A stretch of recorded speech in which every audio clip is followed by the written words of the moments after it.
السلام علیکم دوستوں، آج ہم بات کریں گے انگلش لفظ ایرسٹوکریسی کے معنی کے بارے میں، جس کا اردو میں مطلب ہے آمریات۔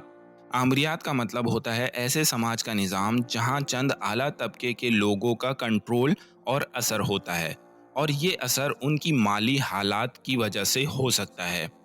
مثال کے طور پر اگر ہم تاریخی دور کی بات کریں تو برٹش آمریات کو سمجھنا آسان ہو جاتا ہے، جہاں خاندانی نواب اور امیر لوگ ملک کی سیاسی اور معاشی پالیسیز پر زیادہ اثر انداز ہوتے تھے۔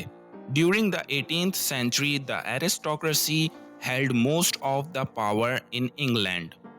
18ویں صدی کے دوران انگلینڈ میں زیادہ تر طاقت آمریات کے ہاتھ میں تھی۔ اس طرح سے آمریات کا تصور کرنا آسان ہو جاتا ہے، جہاں چند لوگ ہی فیصلہ سازی کے مقام پر ہوتے تھے۔ امید ہے اب آپ کو ایرسٹوکریسی کا مطلب سمجھ میں آ گیا ہوگا۔ ملتے ہیں نیکسٹ ویڈیو میں، شکریہ۔